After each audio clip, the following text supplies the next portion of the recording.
How are you? Good.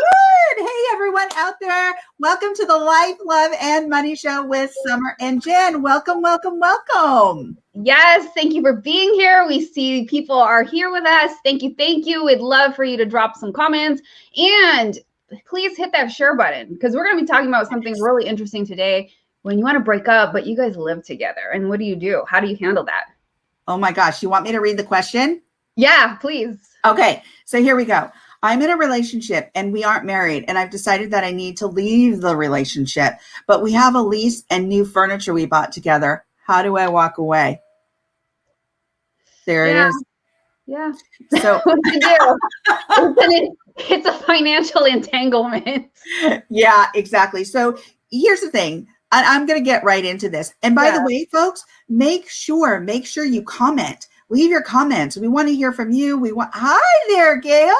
Nice that you're here. We're so happy. A straightforward logistic component about this, right? Yeah. So take that conversation to a place where it's the blame's out of it, where you're being really straightforward about this relationship just isn't aligning with my values. And maybe you jumped into it too quickly, or we don't communicate very well. And this is a problem. I'm not telling people here to jump in and out of relationships, but if this person has already made the decision to jump, well, these are the suggestions that I have. Jen, I have more, but I want Jen to yeah, no, I think this is such a great start. I think you definitely need to have a conversation. I love the part about suggesting to do it on neutral territory.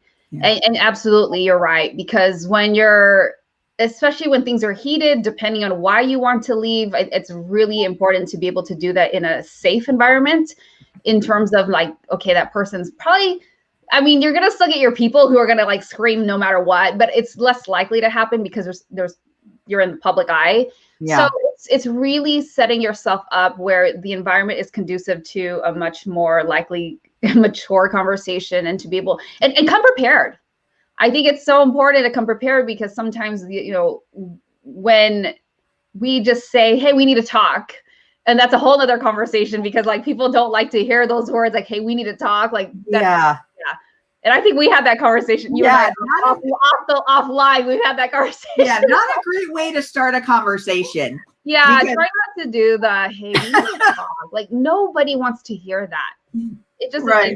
Well, we should actually do that question in the future. But oh, I know, right? Yeah, come prepared and have your facts lined up and your evidence or how you're feeling, because it's very frustrating when you're sitting there and you're trying to explain things and then it's like, okay, but I don't understand what you're saying. And then you're like, well, it just feels, and it's frustrating. And that's what leads to fights because you're not clear. It's like you think about it this way. When you have to do a live, when you have to do a video, when you have to record, when you go to a meeting at work, when you're about to go into Zoom or you're going to do a presentation, you prepare. So why is it that when you're going into these hugely personal meetings, you don't come prepared?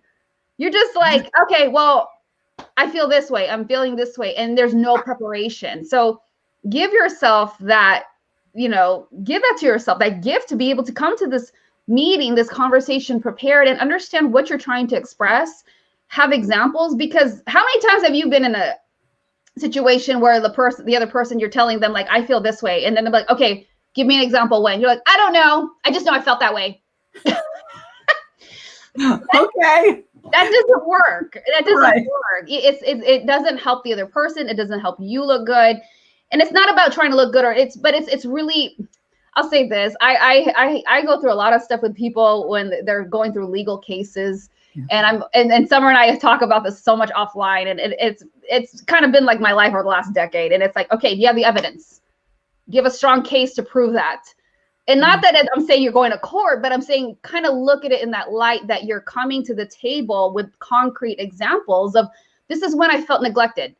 This is when I felt like you weren't supporting me. That way there's these examples. Well, that one time we went to that Christmas party and you completely ignored me and you just stayed with your friends. Like, have some examples that can show that person so that, at the end of the day, if you don't reconcile and it doesn't work, that's fine. but at least you can both walk away knowing like you aired whatever was on your heart and your mind. They know, the reason why you left or why it's not going to work. And it just helps with the healing. So I think it's so important that, yes, meet a neutral territory and then also come prepared to this meeting that you're having with your significant other or soon to be ex. Yeah. Yeah, absolutely. I think that's such great advice, just because when you are prepared, it really minimizes the opportunity for escalation. So that's so important. Also, understand that this might be a surprise. This might be a surprise to your partner. If in fact it is a surprise, that person might retreat. They might either engage and it might escalate, or they might retreat and say, I just need time. I just need a moment. You know what? Give them the time. Give them the moment. Give them the opportunity to breathe, to step back, to understand, or at least get their understanding aligned in their mind. Because a lot of times when we push and we push and we push, I've been there. I'm one of those people who are like, let's get to it. Let's solve this problem. Let's get to it. Is that an Aries thing? I think it really is. I think it is. I'm like, I don't want this to wait. I just want to. Let's just knock this out right now. What do you mean you need to take a break or walk away? Like a break, right? Through that. We're working through this right now. Exactly. So it's like however, there are people out there in the world that need that opportunity, that need that time, that space to take a breather. And that space is the pause, is the opportunity for that person to get their thoughts together so they can come back to the conversation and offer something of value and say, okay.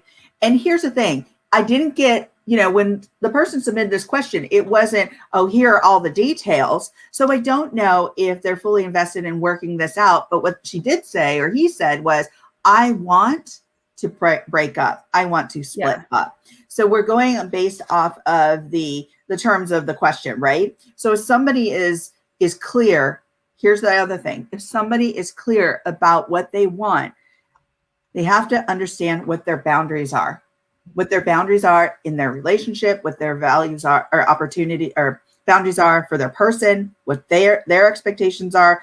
So you were suggesting, come prepared, come with examples. But here's the thing. How many examples do you really need to come with when that person, the person who's breaking up, is like, I'm done? Yeah. You have to evaluate, like, you just got to give that person enough to understand why, the why. I think that's the key here, what you said, Summer. Just enough. Just enough. I think it's just healthy for both sides. There's some people that I need that closure. Yeah, it's that closure thing is like a weird thing, because some people need that to feel that, okay, I can move on. Because I've seen situations where people are like, I don't know what happened. It just kind of ended, and I still, it's like you're floating in this nebulous, and it doesn't feel good, and it hinders somebody's healing. Whether you, especially if you're the person that was on the receiving end of hearing like that person doesn't want to be with you anymore. Yeah. And so I think you don't need to like come with your laundry Christmas list of like, you sucked in all these areas, but it's also going to depend on how you say it. So it's not always what you say, it's how you say it. But I think it's very healthy when you can have examples, because it's also a teaching moment for that other person to understand, like, okay, at least I know why you're doing this. I'm now in a position where I can at least honor your feelings and how this didn't work out. And then I can walk away knowing like, okay, it just didn't work, and that's okay. But at least now I know what to do and improve on, especially if you're adult and grown enough to be accountable to what you did to the relationship. And it takes two people. So I just think it's healthy when somebody, like you said, if it's enough, then at least I know that other person can walk away feeling like, I gave you concrete reasons, and now it's not like, because I've been there. I got to admit, I've been there where the other person later on told me years later, I just didn't understand what happened. And then it was, a long time had passed, and then I had to break it down further. But, had I been able to give that person that information earlier on, it would have been easier for them. Oh, absolutely. Like I fully agree with you, Jen. But here's the thing. There's a point where it's so much information. it might even set that person up for, oh my gosh, there's hope here. I can still work on this when maybe the other person is completely done. No, that's when you just say like, no, I'm just telling you what happened. And okay, so that's the other thing too. If you're the one that's leaving, you just need to come correct and be real. Yeah. You just need to be like, you know what, I'm just sharing this so you know what I'm feeling. What I'm feeling, but I really feel that I'm just done. And again, it's not, I'm saying don't shoot them down, but you know, Yeah. I think it's important that you have to state that very clearly.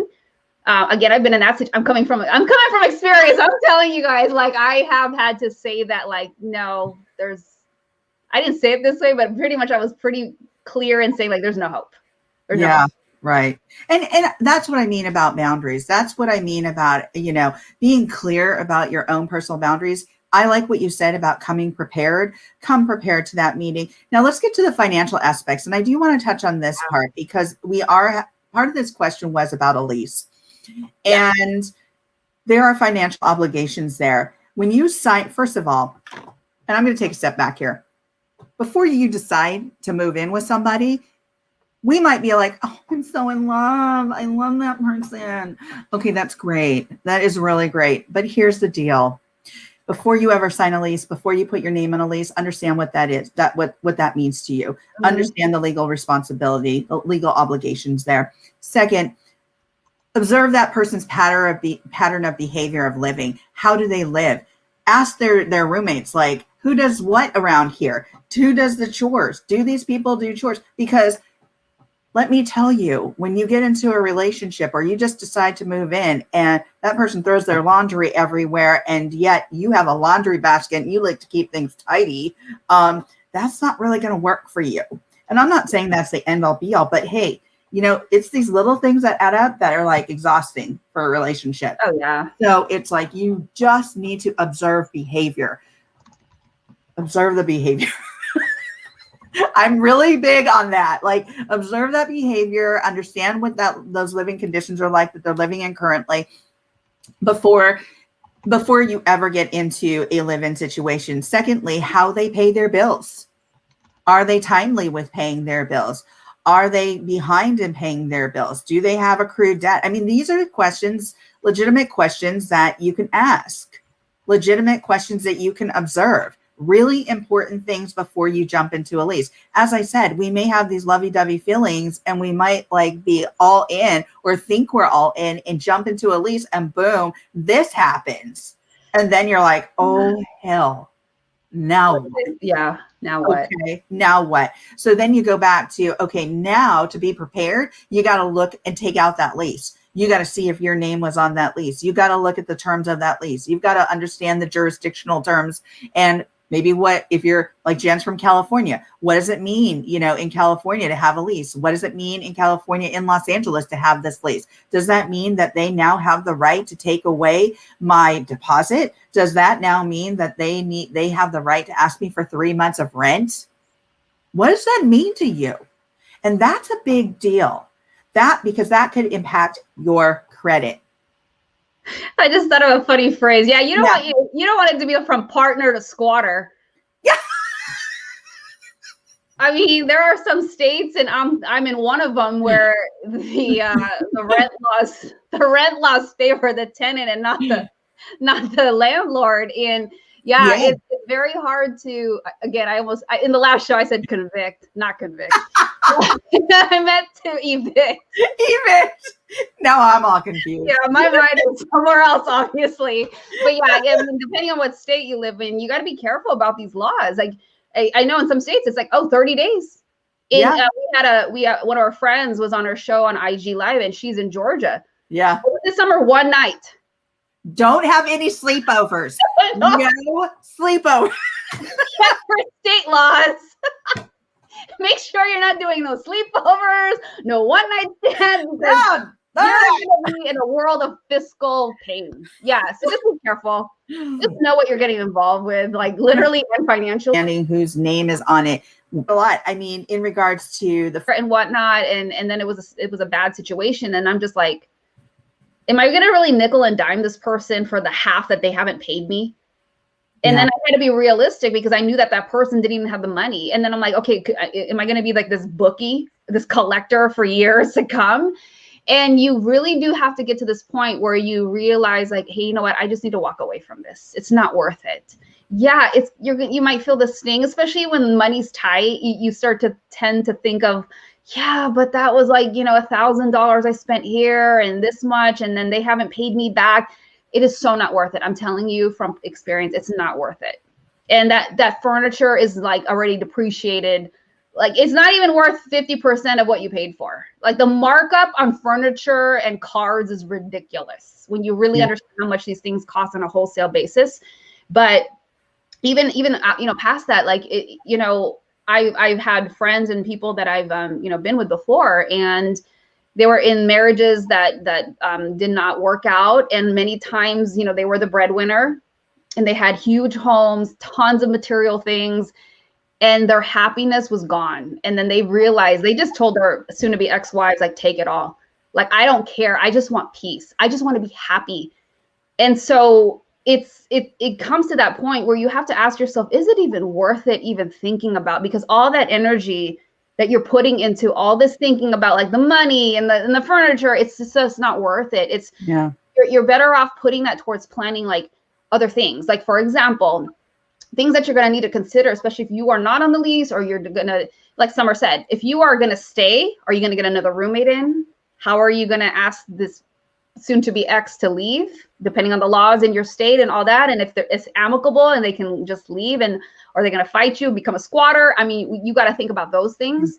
The other thing that you have to think about is, if you are the one that's going to leave, do you have the resources, financial resources for the first month, last month's rent, security deposit, all these things, and then having to create a budget and a plan of, now you're going to be back on your own, or maybe you're going to get another roommate. But either way it goes, you need to have a plan so that you can feel good and secure, because you're going to be in a very vulnerable state. You're going to just come out of a breakup. And if you don't have this financial plan in place in terms of like what the new expenses are going to look like, you might be adding to a lot of the stress and problems. And that's the last thing you need.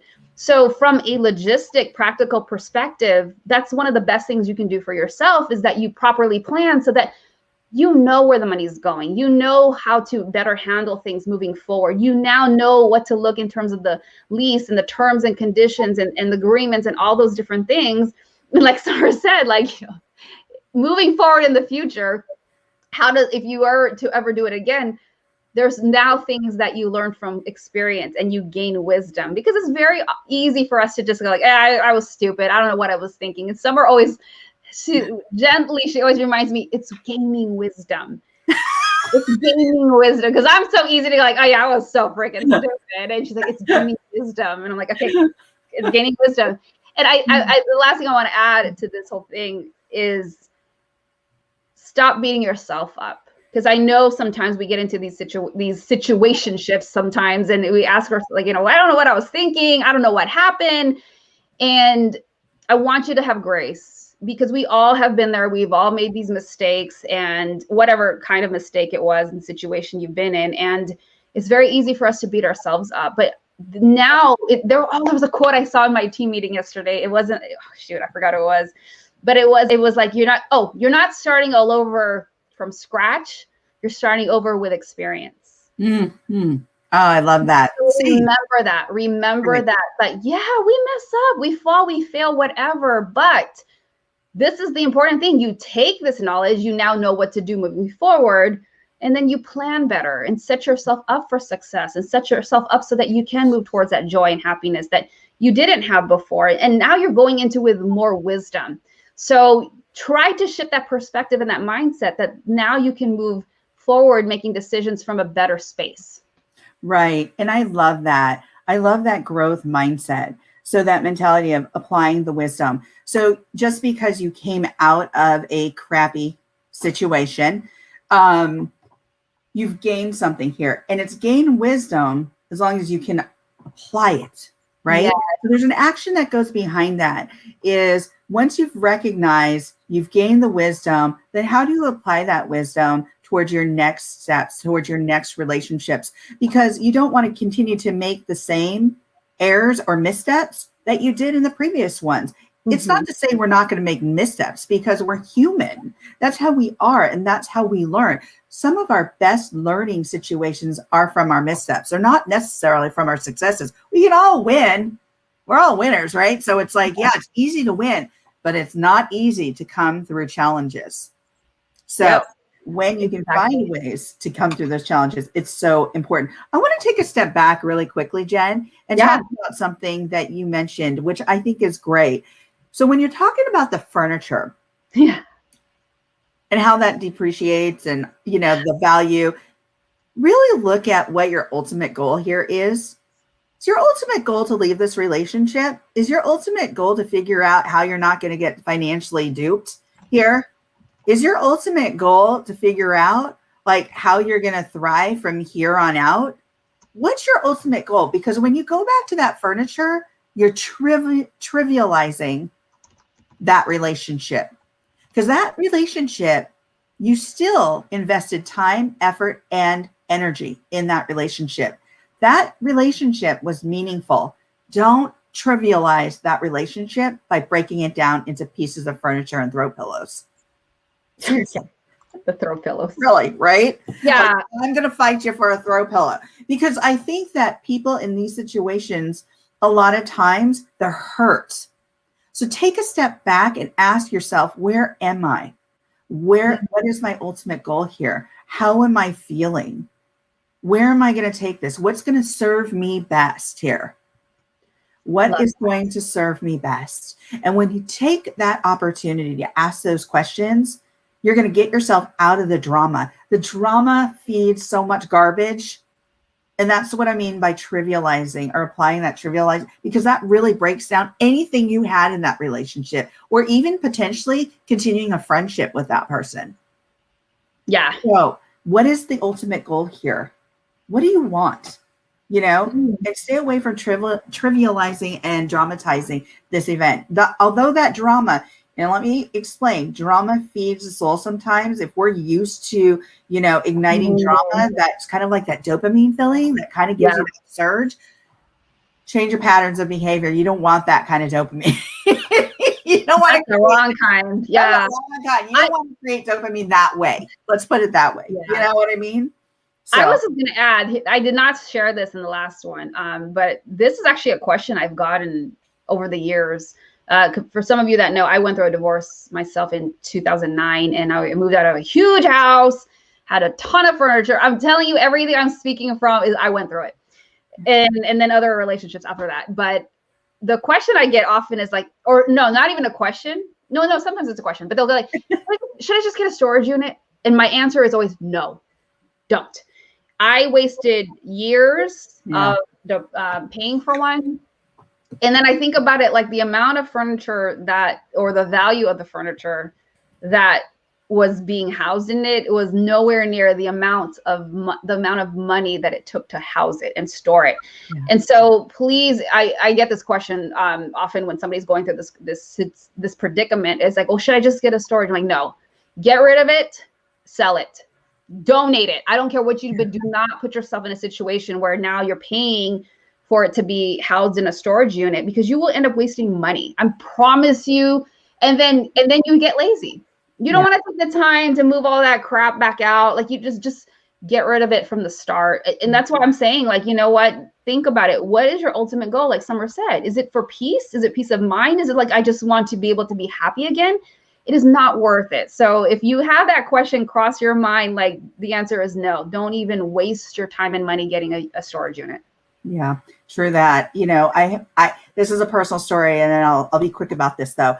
So I was a, you know, military spouse for 21 plus years. And when I moved to Okinawa, we had a certain number of pounds that we of furniture and everything that we could take with us. I think it was like 10,000 pounds or 12,000 pounds. We had our, you know, we had a certain, I think we came in with 8,000, right? So we were taking all our household goods, all that stuff. But let me tell you, the shopping there was incredible. So I can wait. How did you weigh it? Like, how did you weigh? They weighed it. Because you bring it and then they weigh it somewhere and then they'll tell you how much you're over and then you have to decide what pieces you're not taking? No, they pack for you. So they come and they take your stuff and they pack for you. They put it in a storage container and it gets weighed. And then you're told how many pounds you have. So I think it was 10,500 pounds, right? So when I got to Okinawa, I started buying things because not only was it from like Japan, Korea, Vietnam, all these different places, we bought like antique furniture, beautiful, design furniture, incredibly gorgeous furniture. And so by the time we were done, we were up to our 10,005. But friends, and I tell you this, friends of ours purchased those storage units. They bought so much furniture. And I'm like, how long are you keeping that storage unit? Because they even had to store some of that furniture before we even left at the stores. They had to keep oh my goodness. They didn't even have space in their homes on the island to actually keep it in their own homes at that point. Wow. Oh my gosh. So I've seen this over and over that, those storage units are costly. You don't want to get them. If you get them, move that stuff out rather quickly. Otherwise, it stays there. It becomes an expense that's not worth it. So I totally get it. Yeah. Yeah. Absolutely. Thank you for sharing that example. Yeah. It's huge. Oh my gosh. Then you're even overseas. And then if you're trying to come back to the States, it's a whole nother expense. And I've had friends that had storage units already, kept some of their stuff in there, bought more furniture, came back, got another storage unit. I'm like, oh my gosh. And then one of my relatives was like, I'm going to recently, he was like, I'm going to get her storage. I'm like, don't do it. Don't do it. Don't do it. Yeah. So, I've told clients don't, especially, and you know what? It was always because of this situation. They broke up with their partner and they're like, I think, nope, get rid of it. I said, get rid of it or donate it. I just no. Yeah, absolutely. So much great information here. Let's go to our nugget. Yes. Awesome.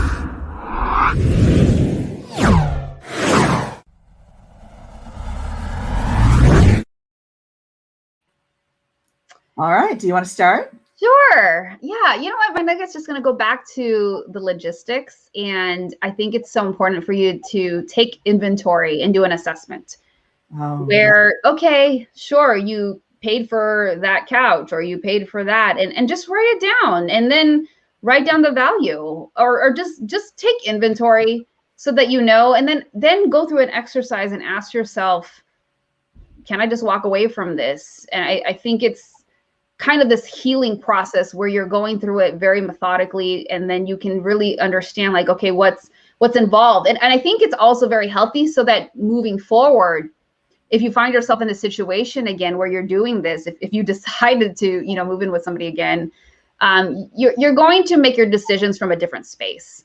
So I think, it's going to help with your planning. It's going to help you with assessing, like, especially if you move out and you're not the one that stays in this current lease and you're the one that's going to move out, then taking that inventory of knowing that like, okay, I already have this, or I'm not going to be able to keep that. And then you can move forward knowing like what things you might have to replace or the things that you're going to be able to bring into the new home environment.